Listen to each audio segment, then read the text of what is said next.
Welcome to the Ringer Fantasy Football Show. My name is Danny Heifetz, and I'm joined by Danny Kelly and Craig Horlbeck, and we are going over all the players you should add entering Week 15. But first, we are going to have to talk about a genuine fantasy football catastrophe that was the Eagles-Chargers Monday Night Football game. Danny Kelly, I think, is angrier than I have ever seen him for anything ever in the regular season that did not involve his own team. DK, how are you? I think this game by Jalen Hurts goes on Mount Rushmore of like the most frustrating, maddening, infuriating games of all time for fantasy. Like right up there in my mind with the Alvin Kamara scoring 6 touchdowns. Was it on Christmas Day that he did that? It was, yeah. Christmas miracle, 6 touchdown game to boot my like really good team out of the playoffs. Jalen Hurts just taking a giant steaming dump on all of us. Why? What did he like throw a pick and fumble the ball in the same play? He's the somehow? first player ever to have 2 turnovers in one play. The freaking guy, he had 5 turnovers, 4 picks. This guy had 4 picks. He refuses to throw a pick the rest of the fucking season, and then he throws 4 picks and fumbles in this game. Yeah, so I am livid. Look, actually, usually they say don't talk about your fantasy team. Nobody cares. DK, I actually want you to tell everybody what your fantasy situation was. Okay, so first of all, he didn't get 0. He got 0.4. Okay. So I did not have to shotgun because, as you guys know, in my league, shotgunning is if you get a 0 or less. Yeah. However, I was sweating this game down to the very last second because not only was a shotgun at play, we have this thing called the snake bag where if you're the last person to shotgun in any given season, you have to pay, I forget what it is. Like it came out to like $100. It was basically, I think, $5 for every shotgun that happened over the whole season. Wow. So I was like, not only going to have to shotgun a beer, I was going to have to pay someone the snake bag money or whatever. And I was going to be, and I also lost, by the way, today. And I'm like in a very critical race for playoff standings. So I was just absolutely furious at Jalen Hurts. Like this was an all-time dud performance. It's actually a little bit relieving because now we no longer have to defend him, right? Like now it's over. We don't ever have to defend him again. Everyone knows he's not good. End of story. I got a text from my friend who's an Eagles fan in the middle of this game, and then he said, shout out to Foley. He said, Jalen Hurts, his brain is broken. His faith in this team, his offense has been shattered. And then Jalen Hurts turned it over 3 more times after he sent that text message. And made absolutely zero sign of any emotion whatsoever. He's like a football monk. Craig, what is your reaction to this? I think that this was a catastrophe. I think this is one of the most excruciating fantasy games ever. I don't want to say I called it, but on the Thursday show, I was like, this Monday night game, everyone's going to have a lot of fantasy implications coming into this game, and everybody is going to suck. You nailed it. I guess AJ Brown was fine. No, he was one of the picks was his fault. So like, I'm also AJ Brown never again. I'm never drafting you again. 6 catches, 3 straight games, 100 yards for AJ Brown, 3 straight Eagles losses. Coincidence? Yeah, no. But yeah, man, you know what? DK's right. Where I agree with him is that what this has done to me is I'm glad it's over. I'm glad my team is dead.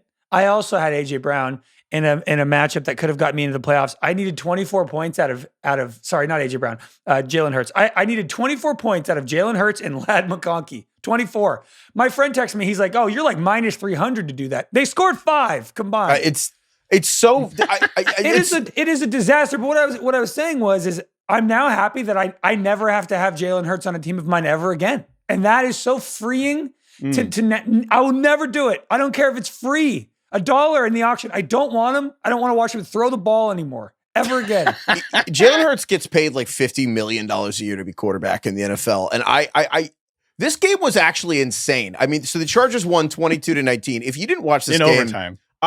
In overtime. And I thought it was going to be a tie. And I've never once in my life thought, I think this game's going to be a tie in the middle of the 4th quarter. But I texted you guys, I think this game's going to be a tie in the middle of the 4th quarter. The way I would describe this game, I have never felt more like an indoors game in a dome was actually being played in the rain. I kept waiting for you know what I mean? It looked like no one could hold onto the ball. The Chargers couldn't block. Every running back trying to block Nakobe Dean was getting rocked. Justin Herbert could not hold onto the ball because of his broken hand. They got surgery on 6 days ago. Jalen Hurts, the entire offense was Jalen Hurts just not throwing to his first read because it was covered, sprinting and then throwing the ball away. And then Troy Aikman's like, he's got to see the check down. And then before Troy Aikman's sentence was finished, he would throw a pick on the next play. That happened like 3 times. There was a sequence in this game where there was 5 turnovers in 11 plays. Which one, did that include the one where there was 3 turnovers on one fucking play? Because that was insane. Yeah, 5 turnovers in 11 plays. With all that said, get your thoughts together. We have to take a break to chime, and we have to come back in and still talk about this game. Okay, yeah, all right. This episode is presented by Chime. Bank smarter this season. Fantasy football is all about strategy. Well, here's a winning strategy for your money. Trade banking fees for fee-free banking, 1.5% cash back, getting paid when you say, and a higher APY on your savings. That's a lineup that wins. Stop banking the old way. Bank smarter through Chime. Chime is a financial technology company, not a bank. Banking services and the secured Chime Visa credit card provided by the Bancorp Bank N.A. or Stride Bank N.A. members FDIC. Optional services and products may have fees or charges. Details at chime.com/fees info. With a qualifying direct deposit, earn 1.5% cash back on eligible secured Chime Visa credit card purchases. APY means annual percentage yield. Learn more at chime.com. Okay, we're back. We're still talking about this Eagles-Chargers game. This is unbelievable. Do you guys think the right team won the game? Yes. No, which it is should crazy. have been a tie. Like, it should have been a tie. Actually, you're right. It should have been a tie. It should have been a tie. I think that was, of all the ties I've ever watched, that was the most tie game. This was too, I mean, what I learned watching this game was both these teams are bad, and this win does not change my opinion of the Chargers at all. It continues to make me believe that Herbert is a superhero, and what he continues to do every single season with like homeless guys on the offensive line and broken bones and torn ligaments every single season. He led the team in rushing today. He had 66 yards rushing on 10 carries. By the end of the game, they were just designing runs for him. I know. That was like the only thing that worked. I mean, it's unbelievable what Justin Herbert does. And then at the end of the game, I don't know if you guys saw it, they caught it on camera.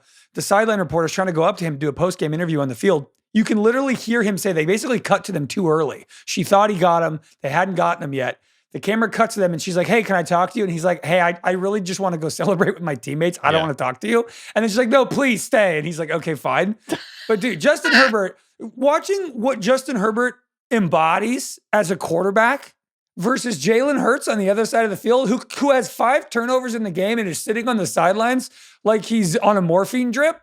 It's unbelievable. You know, Bill used to have the thing of whether you could test whether coaches were alive or dead on the sideline, like Jim Caldwell, people didn't blink. Jalen Hurts is the first athlete I've ever wondered if he was alive on the sideline. And like, that's a superpower and really cool when he's playing well and they're winning and like the railings falling over in Washington Stadium and he doesn't blink. But in games like this, I have so many icks from this Jalen Hurts game.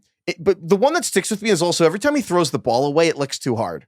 Like, even when he's on the run, it looks like he has to fucking put everything just to get the ball to the sideline. Yeah, there's probably like a tennis grunt with it. He's like, ugh.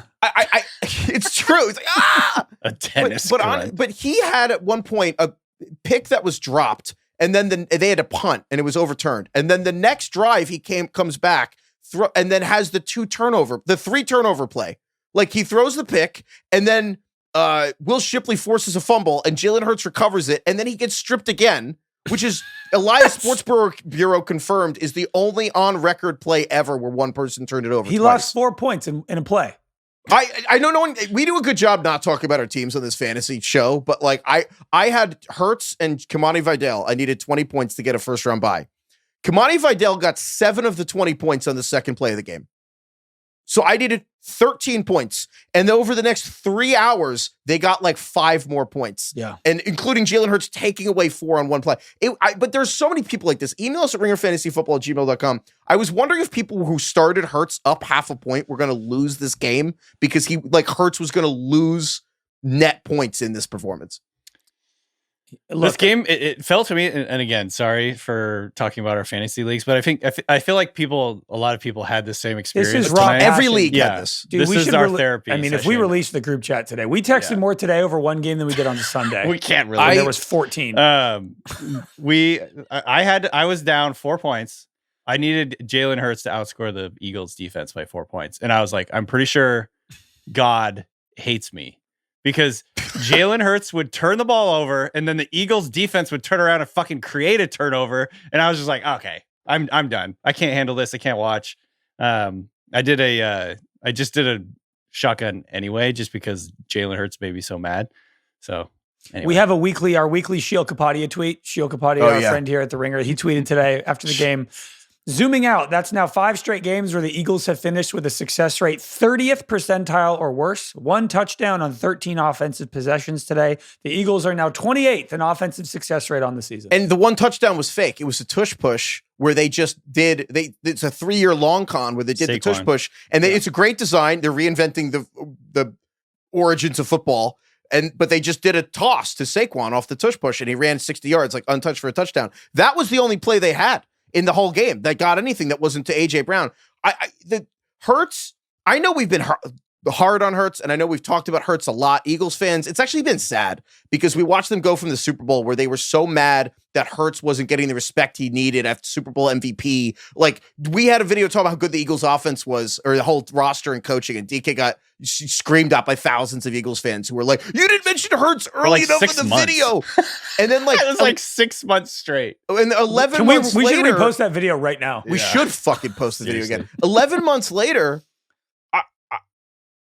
no, I don't think Eagles fans are 100% confident Jalen Hurts should be the quarterback of the team next year. I mean, he had 4 interceptions tonight, and even the one that wasn't his fault was to AJ Brown, who it was a high throw, and then AJ Brown, business decisions a little different. It was just like it was a hospital ball, and AJ Brown was distracted because he was going to get lit the fuck up. And again, he dropped the best throw that Jalen Hurts made tonight too. Why? Yeah, AJ Brown had a bad game. Oh yeah, the ends. Don't forget the first drive. There was a ball that was in the end zone, but also yes, DK, they should have had the game winner in the end zone. That was a hard catch, but it's like that's what the money's for. He should have caught it. No, and then again in overtime, he laid it up there perfectly for him. It was not tipped. He should have caught that ball. That was Hurts' best throw. You're right, but the other one, the overtime. When I forget, there were so many freaking drives, but the Chargers basically, I think they sent like 7 or maybe even probably 7 guys on the blitz to try to knock the Eagles out of field goal range. And Hurts identified immediately, put it up. And then AJ Brown, as the ball's landing, is trying to push off the cornerback and catch it with one hand, which is like, you're ahead of him. Catch with the ball with 2 hands. The game is over if you make this catch. He needs to look like he's trying harder. Craig in the middle of this. He's the most... Whatever his aesthetic is, he never looks like he's trying. Craig, can I read the text that you sent about AJ Brown and Hurts? Yeah. You texted in the middle of this game. It was so funny. Austin this is the worst picture I've ever seen. It's Jalen Hurts as 9. Doing the JJ McCarthy pose. Lord. Craig said Jalen Hurts and AJ Brown are like a couple that knows they are emotionally cheating on each other. There was that Jalen Hurts, like there was one moment, I forget after which turnover, there were so many. He was on the sideline and he tried to like high five all of his teammates to galvanize them, except he like wasn't even looking at them or speaking with them. He just walked by and high fived him. And AJ Brown like literally looked at him as short as any human being could look at another one. Like it was the quickest like high five, like get the fuck out of my face. It is clearly so awkward on this team. I don't know who's hated the most between Hurts and Sirianni and AJ Brown and what's going on, but the vibes are terrible. And again, Hurts gets the blame, but I still think that this is Nick Sirianni's fault. But like it's either who's running the offense or the quarterback. I get so Jalen Hurts completed 21 of 40 passes, and 21 seems high. 240 yards, 4 interceptions, took 1 sack, and also fumbled the ball on the same play he picked, which cannot stress enough has never been done in the history of professional football. Eagles are. This is an unbelievable game, and Hurts is not a top. I don't know. I mean, you could probably go for a while before if you said I got to start an offense from scratch and Jalen Hurts is your quarterback. He is not in the top 10, 15, maybe 20. I don't know. It's a long list now. This is a perfect example of, and I know Eagles fans are going to be mad, but this is what we're talking about, where when the Eagles don't have the best offensive line in the NFL, it's like average, and they don't have Lane Johnson, and like they still have AJ Brown, Devontae Smith, Saquon. Jalen Hurts, Trake's been pointing this out all night. When Jalen Hurts' first read is not there, he cannot play from the pocket, but he also can't throw on the run. So he's not creating out of structure either.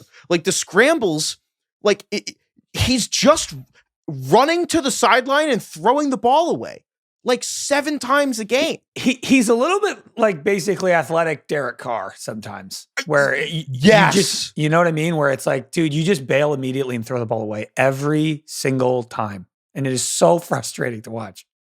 It is crazy. Fantasy murder of the year is tonight. It's just the irony of the guy who like never turns the ball over, having 5 turnovers in the last regular season game of the season.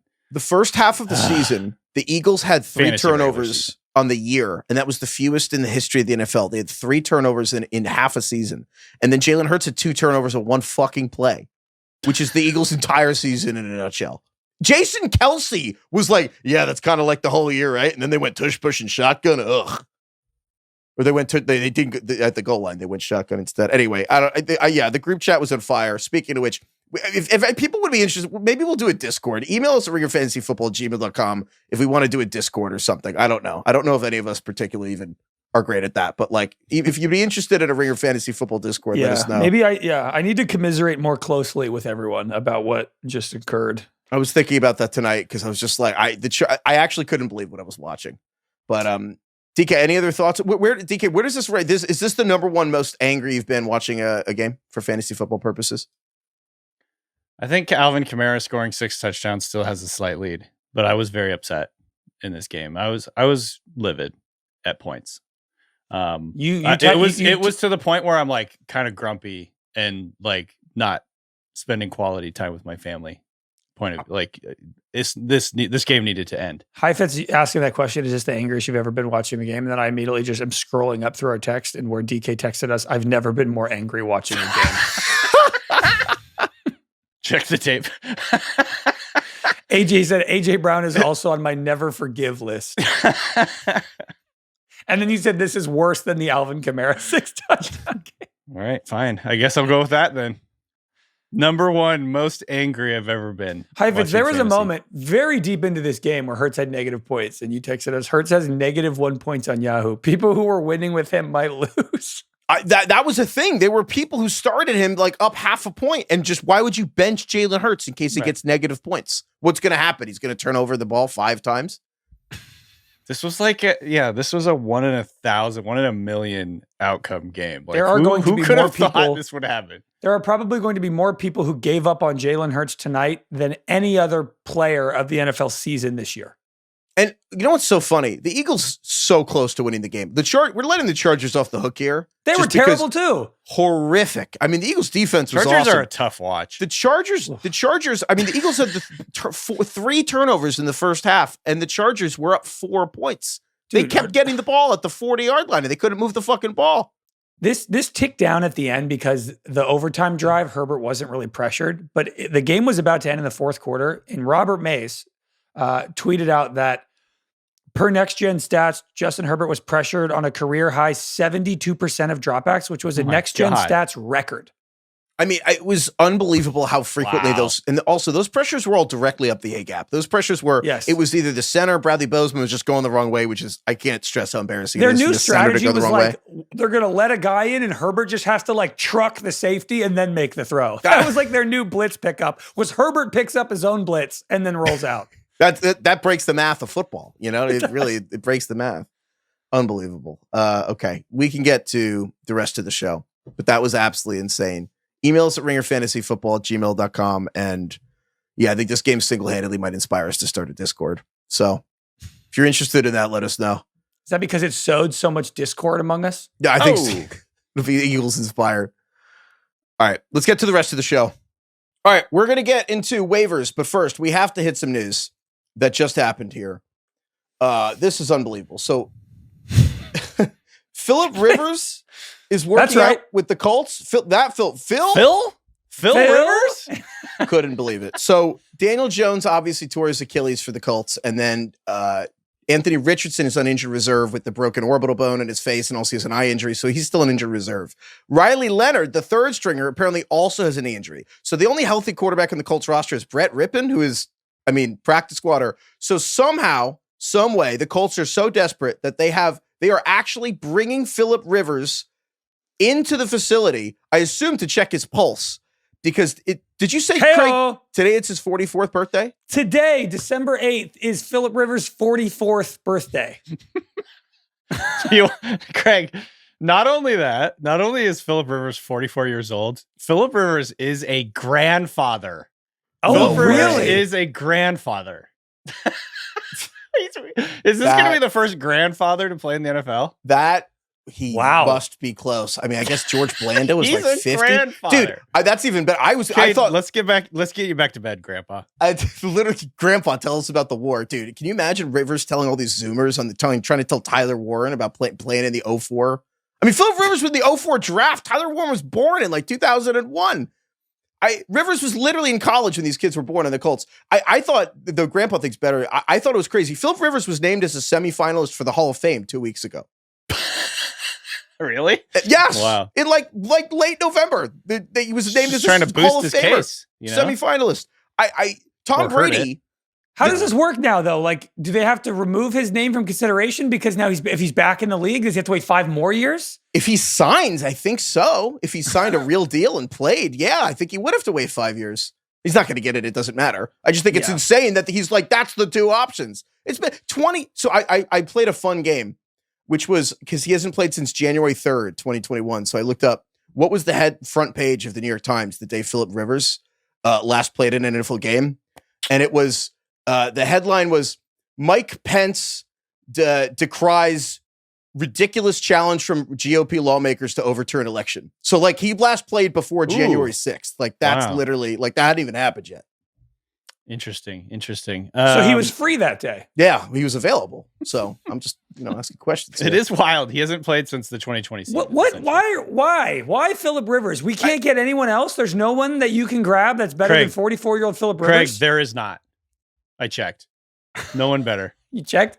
I mean, I assume the reason is because Shane Steichen, who's the head coach of the Colts, he was with the Chargers for 1, 2, 3, 4, 5, 6, I guess 7 years overlap, or I guess 6 years overlapping with Rivers. So I think the idea is that Rivers could come in and just know the offense, or at least a lot of the offense automatically, I guess is the idea.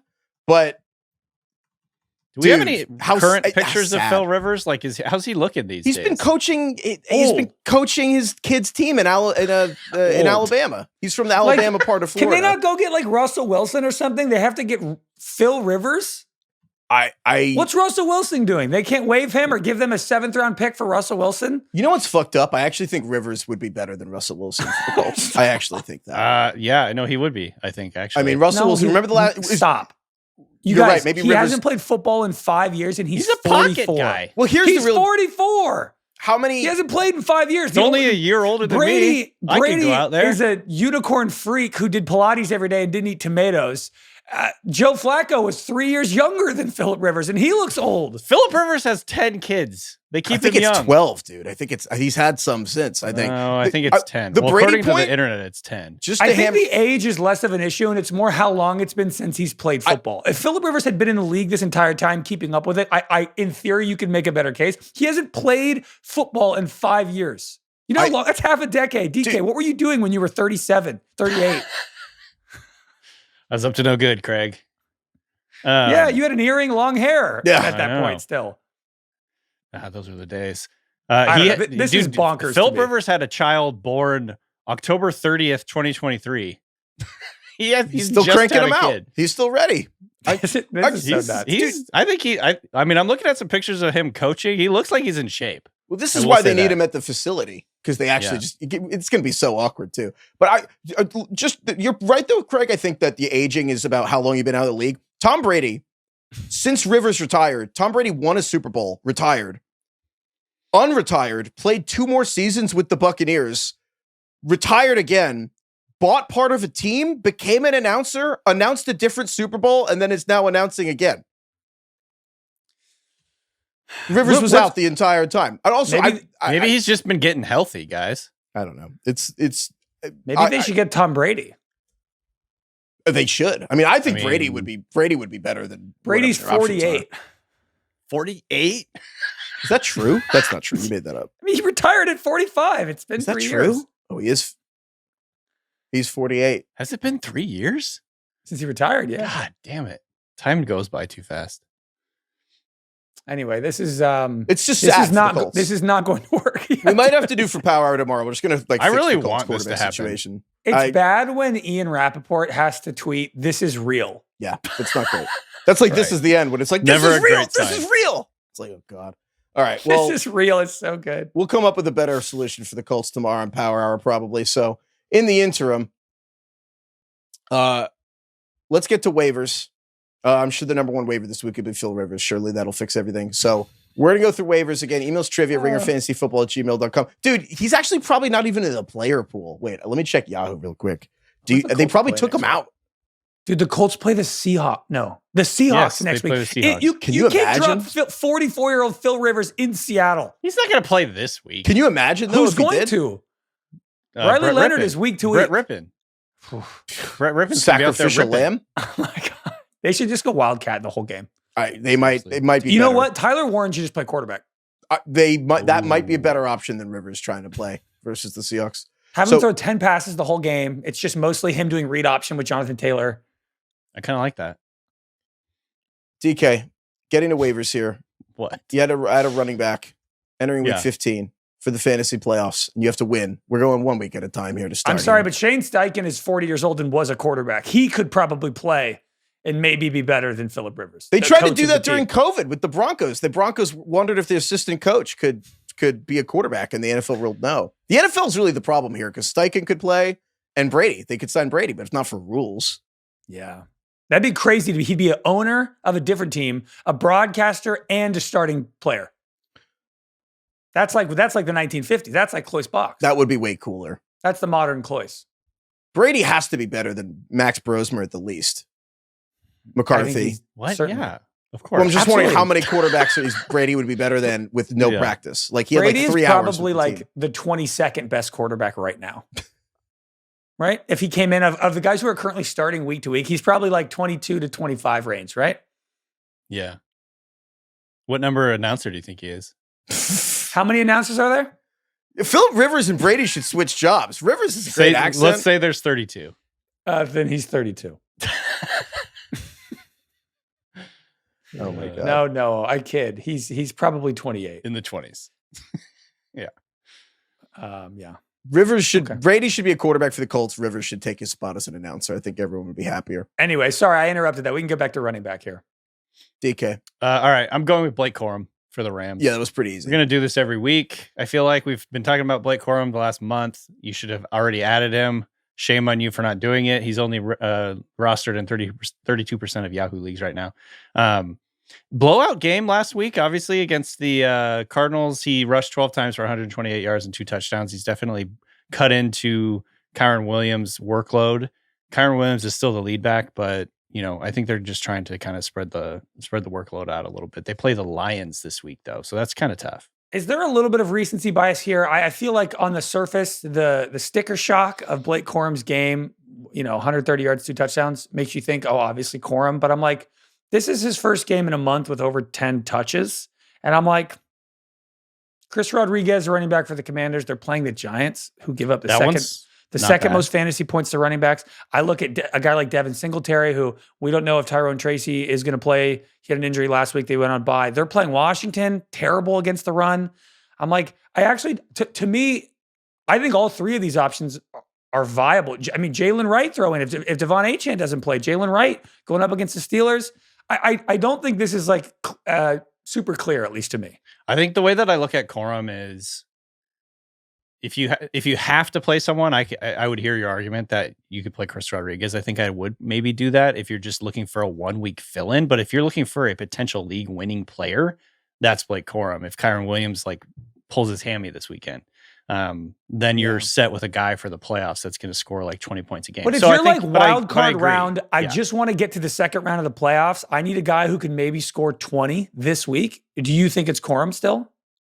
Yeah, because he just did it last week, and I know it was a better matchup against the Cardinals. But I think the part that I think you're overlooking is that the Rams are the best offense in the NFL, and they're going to get to the red zone every fucking drive. And that's the difference. Is the Rams genuinely can have 7 red zone drives in one game. And so Corum only needs to rotate in every other drive or every 3 drives, and he can still make the red zone 2 or 3 times, and he can get a touchdown. So the floor is really high. This is also a game where Kyren Williams wasn't hurt. Like, this wasn't even garbage time where Blake Corum racked this up. Like, he was rotating in, and I think it's a mix of Kyren Williams had an ankle thing, so Blake Corum got a little more run. But when players have performances like this, they earn more playing time. So I think it's much more of a share, like a Zach Charbonnet, Ken Walker mix, if the Seahawks could run the ball. Like, I think that's what you're seeing with the Rams right now. So I think the Lions are a tougher matchup, but Chris Rodriguez, you could talk me into because the Giants' run D is so bad.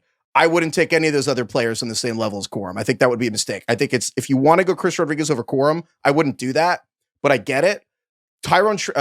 Devin Singletary I would have way below because Tyrone Tracy said it's a stinger. Also, I don't really trust the Giants offense. I mean, Devin Singletary, you're banking on Devin Singletary, goal line guy, instead of Blake Corum. I would take Corum. And then the other guy you mentioned was Jaylen Wright for the Dolphins. Fair. But Devon Achane, he had a rib injury, and my issue is, so I think we've since learned. They play Monday night. Devon Achane is getting treatment on his ribs. But let's just say this. He said he could enter the game, though, and that he could have gone back in, and Mike McDaniel was like, I chose not to put it back in. Right, but now he's getting treatment. He's going to miss a couple practices. Let's say tomorrow, Tuesday, you find out Devon Achane's they're going to play it safe. He's going to miss next week. Is Jaylen Wright your pick? I think Jaylen, yeah, probably, because he got 25 carries last week, and the Steelers' run D sucks. So if we knew for a fact that Jaylen Wright was going to start and Devon Achane was going to miss the game, then yeah, for this week, I was like, Jaylen Wright's going to get the most touches and the Steelers run defense sucks. The combination of not knowing that and it being Monday Night Football murkies it, but I don't know. I kind of don't want to overthink it. Blake Corum was the number 3 running back last week. Like, I don't know. And no one got hurt. No, I'm fine. Corum, I think, is number 1 for me. I do think that like there are other guys that I could hear an argument for, and I don't think it'd be terrible. And I do think if Achane's out, which it's going to be tough. Monday Night Football, Achane's probably going to play. It's going to be tough to like. You don't want to wait to determine whether or not to your point, right it's or not. Probably for not, because I think the difference is a lot of leagues Corum's probably rostered, and I think what we're agreeing on is a lot of leagues, if you're competitive in the playoffs, Corum's rostered, Chris Rodriguez is probably rostered, but Jaylen Wright is not. So I think what we're saying is that's probably like the order, right? We're talking about. So here. let's do this, right? We'll do the Corum showdown time, and then we'll see how this maps out, like how we rank the remaining guys. Okay. Corum showdown time. All right. It is the Blake Corum showdown time. All right. Trivia update. Heifetz is at 15. I'm right below him with 14. DK's at 9. Still plenty I'm basically time. on Craig's team. No. You got time, dude. You go 3-0 today. You're right back in it. Really? Oh, okay. I thought this was last time. I guess we're going to do it through the playoffs. Yeah. Okay. We got 3 more. Go 9-0. That will definitely happen. Blow us out of the water. DK's like Notre Dame. He's just not going to play in the bowl game. DK's like, taking my ball and going home. This is from CJ. By the way, I'm gonna release a statement soon. When I don't make the Ringer Fantasy Football League playoffs, I'm gonna release a statement like Notre Dame. That's good. So prepare for that. So CJ says breakfast was 2 big cups of coffee and a plain bagel with onion and chive cream cheese. Sounds great. Okay, I'm into that. There is a bagels. A lot of people are eating bagels. A lot of people do eat a lot of bagels. Yeah. CJ writes, there's a Capital One commercial, John Travolta dressed as Santa singing Grease Lightning from Grease, which obviously John Travolta originally sang in the movie version of Grease. And a side note, in the commercial, one of the lines of the song they cut out in the original lyrics of Grease, they have "You are supreme, the chicks will cream" for Grease Lightning, and he's wondering why Capital One took that out. What reason could that be? Right. Which maybe we should investigate. Okay, but anyway, his question is, Google it. What date was Grease released in America? The movie.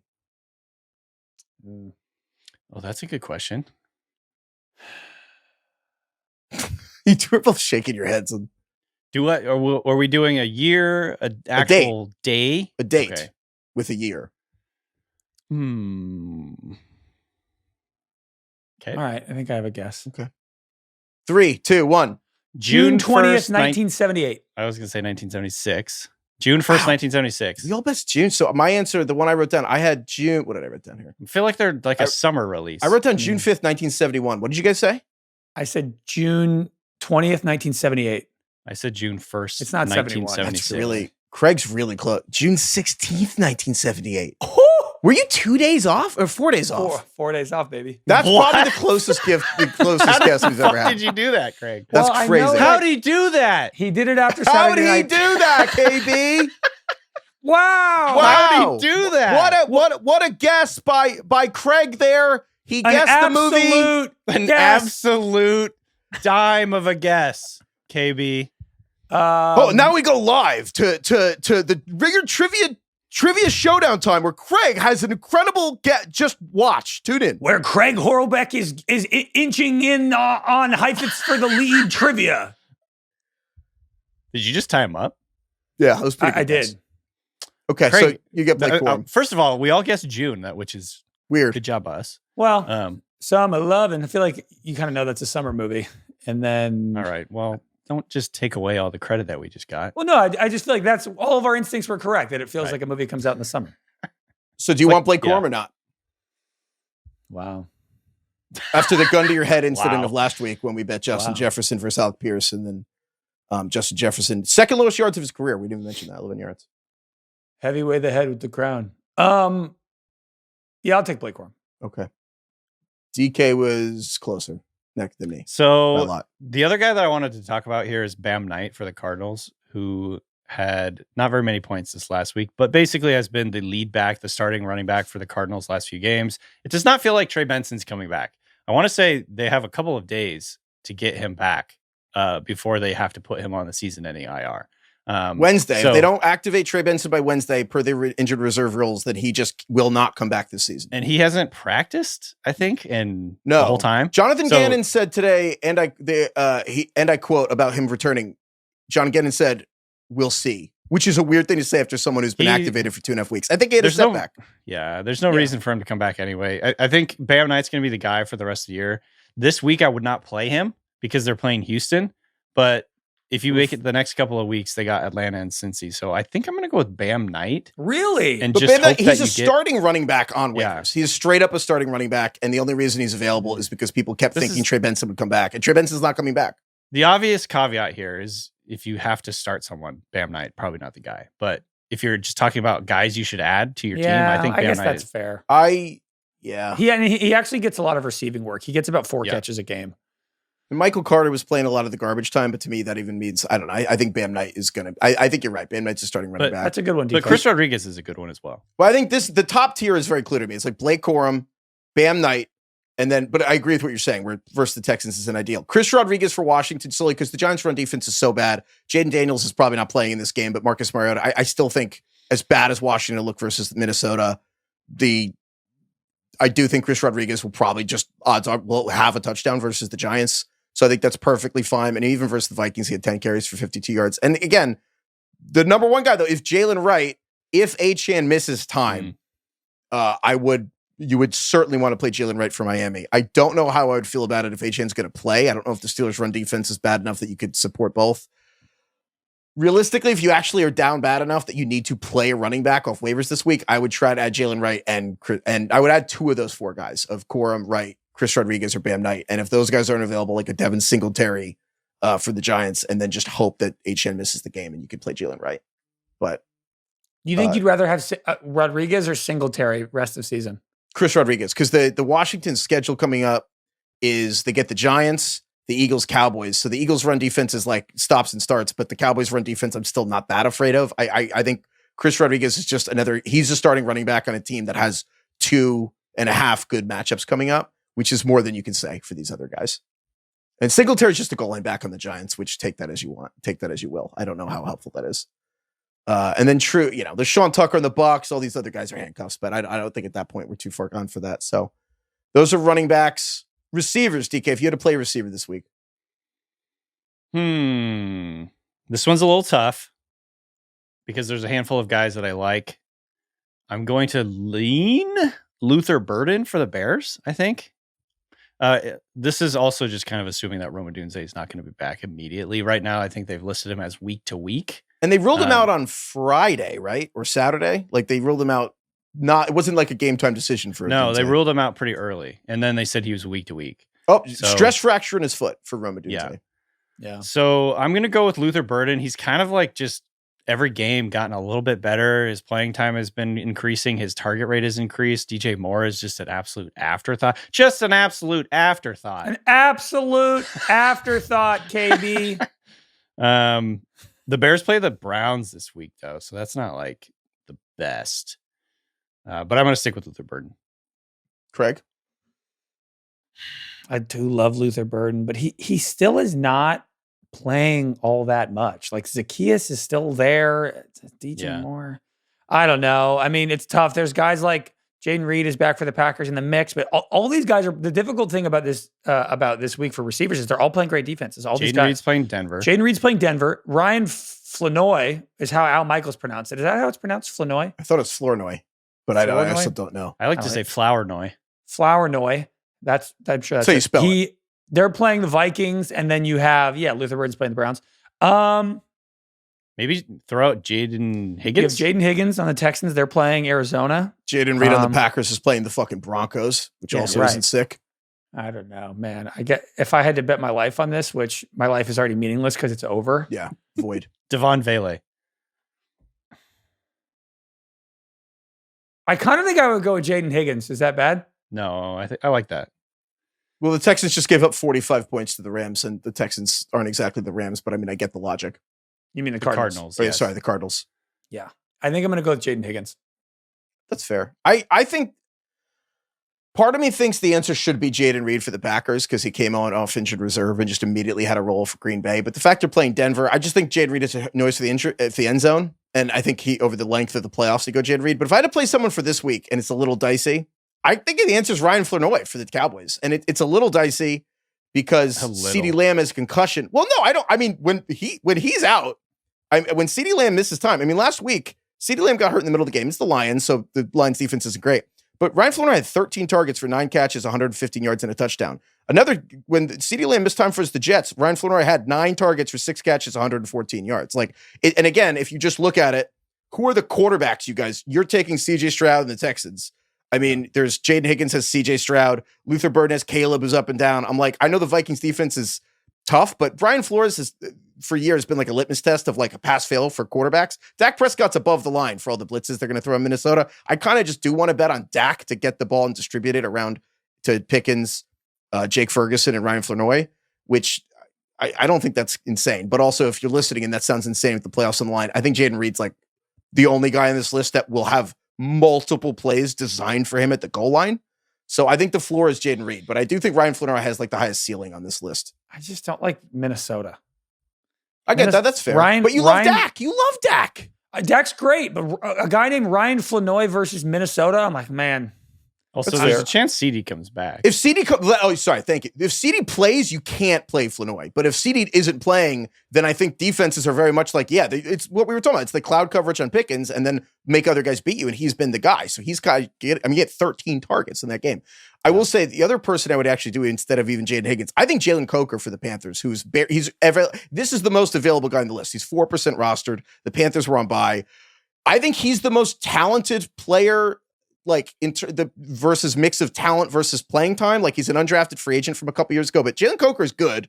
He's 6'3", has size. The Panthers are playing the Saints. It's indoors, which I don't think can be overstated versus it's Monday. We don't know what the weather is going to be in the Chicago Browns game. Or I'll tell you, let's do a trivia right now. What do you think the high is in Chicago on Sunday? The high 26, 19, 8. Get the fuck out. Yeah. We need to get a player on. We need to get a player on and ask them, like, when does the cold actually matter? Is it at like 25? Is it 15? Is it sub 10? When is it actually affecting you as a player? But it depends on where they're from. California, soft. And it probably depends on the position. But I would love to know if, like, I would love to ask Luther Burden or some, like a player who's been in the league a long time. Like, when are you like, this is actually so cold it affects my play? Yeah. That's a good question. 8, probably around the answer. 8 single digits is tough because it's mentally. It's like 100%. Oh God. Yeah, I kind of think Jayden Reed for the Packers. I guess maybe that should be my answer instead of Flanoy, and then Coker, and then Flanoy. All right, so we're all over the map. So DK's taking Luther. I'm taking Jayden Higgins, and you're taking Jayden Reed. Yeah, I'll take Jayden. Jayden Reed. Just Matt LaFleur fucking loves Jayden Reed, dude. Yeah, that's not a bad pick. I don't mind Jayden Reed. All right, so are we gonna just do a trivia for fun then? I mean, they're all for fun, really, in my book. Yeah. So the question is how do I announce the showdown? Do Jayden Higgins one just for fun. No, I'm going to say them all. Okay. All right. It is the Jayden Reed, Jayden Higgins, Luther Burden showdown time. All right. Heifetz, let's do this. I'm I'm redacting it because they wrote, no breakfast this morning, suffering from food poisoning, typing this on my toilet. Oh, jeez. That's why you're redacting it? Damn, no, I from the redacted Gentleman's Piss Club. Forgot their name as I copied and pasted it. Okay. Questions, how many Hawaiian islands are there? Damn it. I guess. It's never crossed my mind. I know the big ones. I know the main ones. But Well, you've been to Hawaii, so you have a pretty large advantage. I don't mean, I'm not sure that's that big of an advantage. It didn't come up? No. All right. Well, never mind. Well, I have my answer, so you guys let me know. I have been to Hawaii many times. I've only been to one island. I've been to Maui. So there's at least one. So there is one. I guarantee there's a couple at least. Okay. No, I don't know. But it's like... I feel like there's probably like 100 little ones.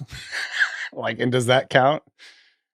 I mean, it's like Greece. How many islands are there in Greece? Like a 100? The movie? Yeah, hundreds. No, not the movie. Oh. The country. Mm. Well, didn't we do one about Sweden? How many islands there are up there? I don't know. Wasn't it Isn't like it the country with the Somebody most islands in the Greece. world? It's like 200, right? More coastline than the state of California. There's like 1,000. Oh, was it 1,000? Something like that. Yeah, dude, Greece has 6,000 islands. That's a lot. Okay, anyway, I'm buying. I'm 3, 2, 1. 18. You said 18. What'd you say, DK? 6. What happened to your hundreds thing? Well, I'm just going on the low side. I think there's a couple. I There's said like a handful. I said ones. 60. Well, I'm just curious how this question is a little bit The answer is 137. vague. Ah, I was going for the bigger ones. damn. What really is an island? It's like, is Pluto a planet? Right. Like when is it an island and when is it just a little plot of land that Probably that if is it's unnamed? Year-round land. So, sorry, who won? Me. Okay. I will take Jayden Reed. Yeah. I will take Jayden Higgins. Cool. I'm going to take Burden. And then if those guys were all gone, would you take Ryan Flenoy or Jalen Coker or someone else? Why don't we Devon Vele. Why don't we do it again now? Heifetz, you're up again now. Pick a second guy. Oh, I would take Flenoy? I would take Ryan Flenoy. I'd rather go down with Dak than Bryce Young. I would take If CeeDee Lamb is out. I guess I would take Jalen Coker. DK. Taking Vele. You really like Devon Saints. Vele. Would you really go Devon Vele over Tyler Coker and Shough? Flenoy? Tyler Shough is balling the F out right now, you guys. Settle down. Vele, he had a 27% target rate this last week. I'm telling you, he's the number 2 receiver on this team. None of these options are super excellent, of course. John Mechie came to mind. Yeah, that one. If Tyrod Taylor's not playing, I don't know if I'm going down with my ship with Brady Cook at quarterback for the New York Football Jets. Shamir DK. By the way, did you know Shamir? I don't know how to say his first name. I'm sorry. DK from the Titans. He leads the NFL in all-purpose yards. Well, he just returns. He returns punts, right? Kicks and kicks. Yeah. Good kick returner. Yeah. Punt returner. Cool. I also, Nate Yonke had a great stat at PFF that Pat Bryant for the Broncos, the Jags allow the most points to X receivers in fantasy this year. So Pat Bryant might maybe just trust Sean Payton with your season on the line if you're really, really, really desperate in deep league. Okay. Tight ends. This one people really might need. DK, who would be your number 1 tight end ad? Harold Fannin from the Browns. That's all. Me too. I mean, Harold Fannin with Shedeur Sanders is like, I think, the number 2 tight end in fantasy football. Shedeur said early when he got the quarterback job, he was like, I'm a big trust guy. And he clearly just gives Fannin all the jump balls, and Fannin's awesome. JJ Zachariason Fannin is a 28% target share with Shedeur. So yeah, I believe he is only behind Trey McBride, since Yeah. Shedeur has been starting. All right. Well, that's real easy. Yeah. If Harold Fannin. All right. That settles it then. It is the Harold Fannin Jr. Oh my God. Showdown time. He got whiskey dick there for a second. This is from Dave. D-Bone. Davy boy. Breakfast was chia pudding made with canned coconut milk, bananas, peanut butter, and granola. Oh, wow. And a grapefruit. Wait. Run through that again? Chia pudding made with canned coconut milk, bananas, peanut butter, granola, and a grapefruit. What a healthy way to start your day. That is a really healthy way to start your day. Sounds awful. I'm sorry. Dave writes, sounds horrific. A former Division II basketball player just broke the record for most three-pointers made in 24 hours. How many three-pointers did he make? Made in 24 hours? Yes, I think it was like a live shooting stream thing. Three-pointers. Oh, I see. A Guinness World Record, but he's trying to do it on YouTube or something. I mean, 24 hours? 24 hours.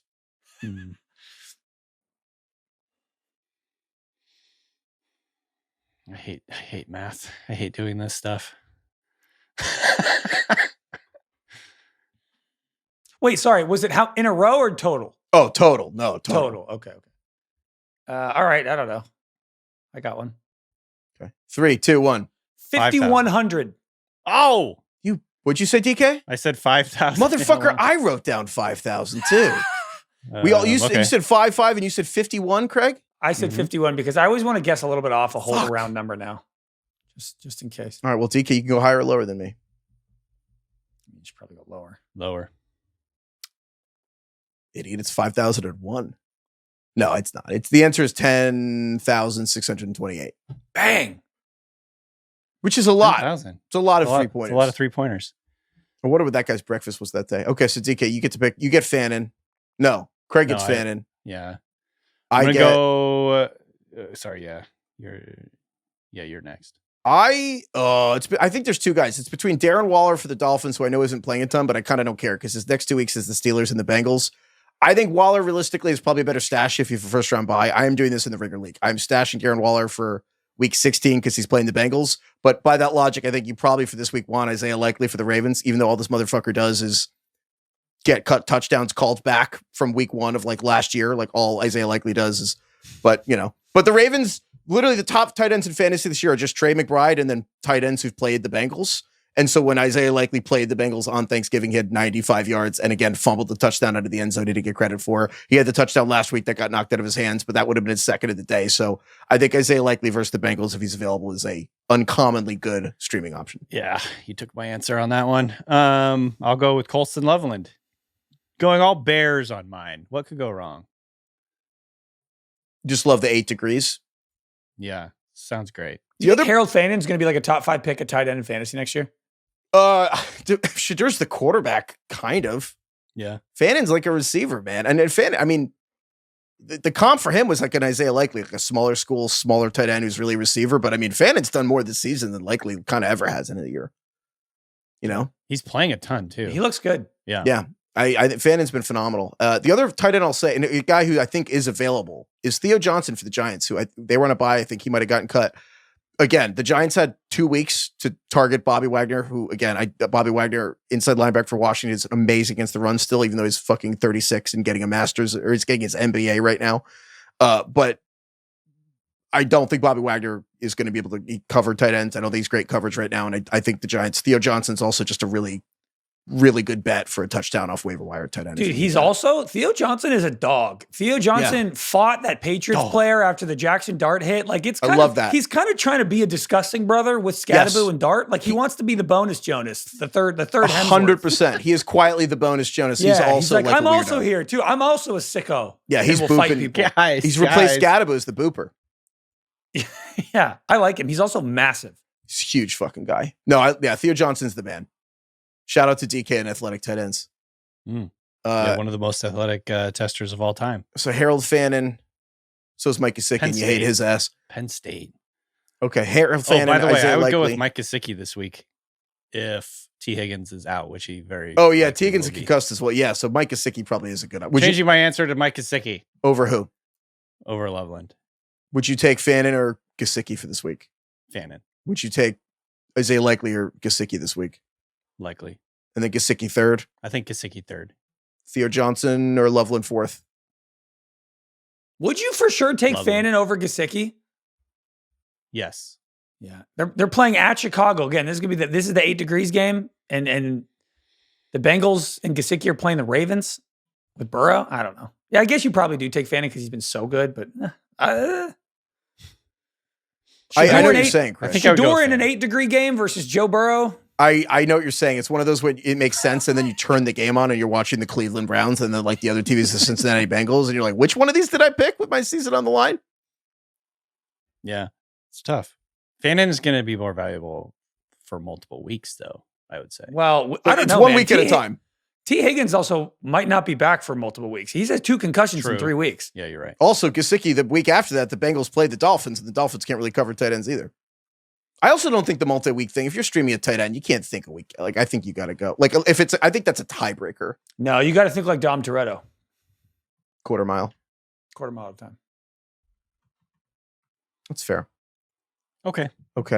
Quarterbacks. Man, there's a lot of quarterback stuff. I mean, it's not necessarily all the fantasy stuff, but I mean, Geno Smith is hurt, so Kenny Pickett might be playing for the Raiders. Shooter Sanders is going to start for the Browns. I don't think you want those people. I think for fantasy, if you actually need to play quarterback, I think Marcus Mariota for Washington. Like, he had 24 points versus Denver, and then he had negative points last week versus the Vikings. But the Washington's playing the Giants. The Giants have actually led the most rushing yards per game to quarterbacks, opposing quarterbacks in fantasy. So I would play Mariota. If he's not there, I guess I would play CJ Stroud before I went down with my season online with JJ McCarthy. But McCarthy is probably, I guess, startable. As is Tyler Shough, who is actually Tyler Shough probably over McCarthy for your pride. But I think Mariota, Stroud, Tyler Shough, McCarthy, and I can't have my season on the line to play Shooter Sanders. So I think those are the guys. You're not buying into the Kenny Pickett revenge game in Philadelphia? No. Okay. Could though. You just wait. Kenny Pickett, the filter, the sort.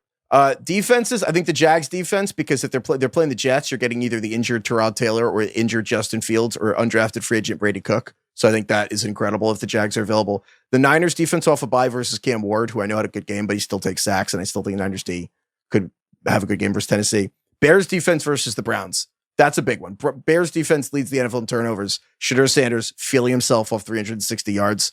The Browns center, Ethan Pocic, has a torn Achilles. Pocic. And, centers are underrated injuries in terms of offense function. I just think Shedeur's primed to have a regression. And then if you want to stash for week 16, Chiefs are facing the Titans. Cam Ward, again, takes a lot of sacks. Buffalo versus Cleveland. Also, I know the Buffalo defense hasn't been great, but I still kind of think Shedeur might be a good target. And then week 17, if anyone has cut them because of the bye, the Patriots play the Jets in week 17. And if anyone cut the Patriots defense because they were on bye, the Jets, whether it's Tyrod Taylor or Justin Fields or Brady Cook versus New England in week 17, I think could be profitable. Apologies if you mentioned them, but if you're just doing week to week and you'll reassess the following week, did you mention Dallas? They're playing Minnesota. Dallas is also, you could do Dallas as well versus the Vikings. Yeah. The Vikings have given up the single most fantasy points to opposing defenses this season. You could do worse than trying to just target JJ. Maybe that's dumb, but I'm like, JJ McCarthy, would you guys say it's more likely he throws 3 touchdowns or 3 picks next week? Probably 3 picks. Yeah. All right. You guys want to do some emails and get out of here? Let's do it. Sure. Also, wait, I'm doing kickers. We never took kickers. If they're available, because if they're available, they're probably not. Obviously, okay. Brandon Aubrey. Jason Myers in Seattle. Cam Dicker, the kicker for the Chargers. Jake Bates for the Lions. Chris Boswell for the Steelers. I would take those guys. I assume they're rostered. If not, Kaimi Fairbairn for the Texans, who's an awesome kicker. Perfect fantasy kicker because the Texans defense is awesome. The Texans offense cannot score in the red zone. All indoors. Arizona, Raiders, Chargers. Don't have to worry about freaking weather. Kaimi Fairbairn. Andy Borregales for the Patriots is a good kicker. It's outside, so it's not as fun. But he's just Vrabel is not a 4th down guy. The Patriots are always in field position. I just think Andy Borregales, Kaimi Fairbairn, even freaking Harrison Mevis, if you also want to just play the indoors game. The thick kicker. It's tough because the Rams always score in the red zone, but Mevis. I like Mevis. Cam Little. Thicker kicker. Yeah. I don't like weather. I don't want the fucking Brandon McManus with my season on the line in 8-degree weather. Okay. Emails. Craig, you asked for Josh Allen getting a nickname. Oh, yeah. So this is from Chris. C-Bone. Turns out Josh Allen has a nickname. I guess the Bills fans call him the Winter Soldier. Oh. I don't like that. I don't like it either. I'd rather call him Josh Allen. I'd rather call him the Snowplow. So they call him the... Snowplow's kind of sick. Ryan emailed in and called him the Indomitable... I don't accept the Winter Soldier. The Snowplow's gritty. What about the Indomitable Throwman? No. Really funny, clever, too hard to say. Someone else emailed in the Buffalo, and I was like, that's harder than Buff. Someone else just said we should call him Buffalo Bill. If his name was Bill, sure, of course. But we run into a slight problem here. His name's not Bill. Could be. Bill Merritt didn't stop him. All right, and Winter Soldier. Winter Soldier. Nope. It's stuck though. Nope. I didn't know that. Does that ring a bell now? Seeing the email? Somewhere in the recesses of my brain. Of course, once I got the email, then I saw it in ESPN like 3 times. Oh, really? Oh, yeah. I mean, it fits. It's a good name. It's relevant. I understand it. Okay, this email is from Shane. Shane S-Bone. So the subject line is, I'm a football ref in high school and low-level college. Oh. After we went on a referee rant. And Shane writes, why? Well, he gets into it. Shane writes, okay. I fought the urge to send this email for months, but I couldn't hold back this time. I agree that your criticisms of NFL officiating are valid. And I cringe when the product looks sloppy, overturning a booth review, taking 20 minutes to review something that looks obvious to 90% of America, etc. From my perspective, part of the problem is that every high-level game, and of course, every game in the NFL, every game has evaluators grading the officials and the crew on their performance. And because of that, I tend to notice overcorrections on mistakes in prior weeks. So there's points of emphasis. Furthermore, evaluators have different rule interpretations and may want some things called that others don't. So so he points out like a brutal missed offensive pass interference that 90% of America saw one week. The next week, there's too many offensive pass interferences, and it becomes a point of emphasis. And that is what leads to a lot of overcorrections. No official wants to be that guy who missed a glaring call. So when they're kind of like, call this week, then they all call it. It's funny. That just feels so, I don't know, unprofessional and like reactive. And that just seems like a very human thing to do. And I don't really see them as that. I guess. They're subhuman. I can't believe that it's like, well, I don't want people to be mad at me because of last week, so I'll overcompensate this week. I don't know. Well, that's just so Shane that also doesn't writes, seem like a good system. Yeah, I'm like, well, it feels like I don't know. Shane also writes on top. This one I did not really fully understand. On top of that, the NFL rulebook is incredibly complex. I read it yearly, and I find myself going, "Huh?" half the time. The answer is usually not in the rulebook. The answer is usually in the casebook, which is a separate document that covers all the what if this weird thing happens scenarios. So it's literally case law, but for lawyers, but yes, for refs. That's why they're all lawyers. So wow. I didn't know this. So for example, the Isaiah Likely touchdown ruling would be found in the casebook, not the rule book, because the rule book does not explicitly address something like what happens if the receiver is 2.5 feet down and extends the ball, and then as the third foot's coming down, he loses control. And that's called like Likely v. Pittsburgh 2025. Yes. So all that's to what say are we regarding supposed to do with the casebook? You studied it. So all that to say regarding Craig's comment, you couldn't pay me enough to be a ref. He says in high school games, 95% of the time, everything goes smoothly, and maybe each coach has a question or two about a call, and we explain what we saw. The other 5% are either really fun or awful. Well, I feel like as a high school ref, there is not 52 cameras for 50 million people to sit on their couch and watch and judge you off of. Exactly. The angriest I ever was at a high school ref was on my football team. We had our running back. This was, like something you beat the guys to the edge and you kind of like run through the corner. Mm-hmm. He ran through the corner like untouched, like a jog to the corner of the pylon, just beat everyone. And the ref ruled that the ball never crossed the pylon. The ref ruled that he just ran through the end zone. He didn't like knock the pylon over. And the ref was like, well, the ball never crossed. The angle of his torso, and the ref starts explaining to my coach that the ball never crossed, even though he ran through the end zone. Who won that battle? We lost because of the ref. I'm saying that call was not overturned. The ref stuck with that call. The ref stuck with the call. And the coach, my coach wasn't even angry. He just looked at him and was like, you don't do that, man. You don't do that. You don't do it. That's not, you don't do that. In the end zone. His 2 feet were in the end zone. You're the first person to ever call this. It's like, fuck. It was his first day probably. Anyway. All right. So Shane will be our ref correspondent. Dude, that's great. We need to get more of those. More? I want more course. Like he needs to be, we need our own Terry McCauley. Just Just to pop in, like I'll read the trivia and then someone else pops in it. Carlos is like, that's actually wrong, but we don't update the standings. You know what somebody asked me over the weekend? They were like, why doesn't Carlos read the trivia and find the trivia so that we can't complain about Heifetz knowing the answer or preparing for the answer for hours on end? Why doesn't just the producer do it? No, we have figured out the system, which is when I read the emails, I write down the answer. Yeah. So that, because I think that it was fair that I had more time to think about it. So I'm like, I'll just answer it like 10 seconds. I'll think about it for like as much time as you guys take. I take 5 seconds and I write it down. And then there's less yelling over each other. That cannot be simpler than just the producer finding the questions and asking them. Than us just having to believe that you answer the question in 10 seconds. You don't believe me? That's not what I'm saying. This was an outside perspective. Okay. That's all. Sounds like you don't believe me. I can see their point. Fully. I can see their point. It's like, why wouldn't just a fourth person read the trivia question to the 3 participants? And to me, that does make sense. Maybe. It is rare that, on trivia night at the bar, that the person reading the questions is also participating in the trivia. Well, not even winning anymore. It's rare. You're in first. I'm tied for first. Yeah, well. Tied for second. Last one we can go. This was a pretty great email. All right, this is from David. Dave. D-Bone. Watching a game this weekend when a penalty for false start was announced, I heard in my head, false fart. Okay. Sure. From listening to many fart or shart segments. And I immediately thought that false fart could be a part of shart, as in fart, shart, or false fart. Isn't a false fart? I guess what would that be in the context of that category? I think it's you have to you don't. It's like Joe Burrow, like farted, like he kind of lost them the game, but it's a false fart. It's like he threw 2 picks in a row. No one cares.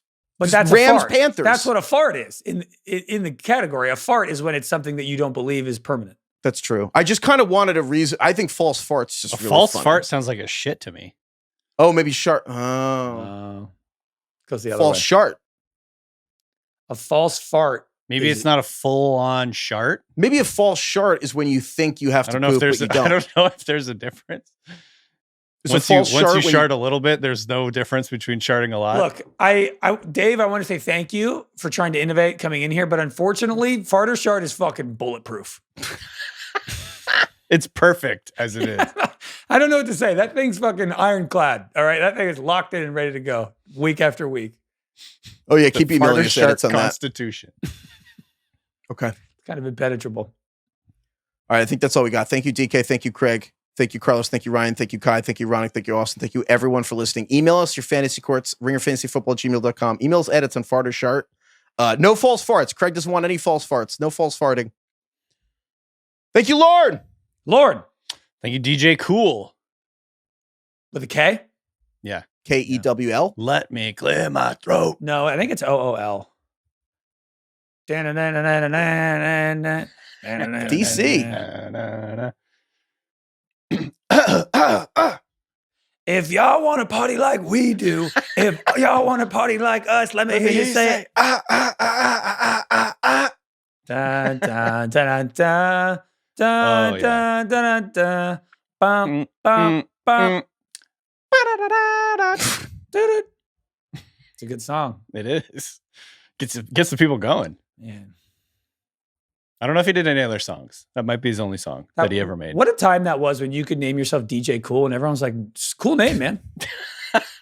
Why didn't I take that? You know? Yeah. Now it's like, you could only get away with that if it's like incredibly ironic. Right. DJ Cool. I mean, like if our podcast... Kind of like LMFAO. Yeah, like if my Twitter handle was like Mr. Football. You know? Mr. Manager. Goodbye, everyone.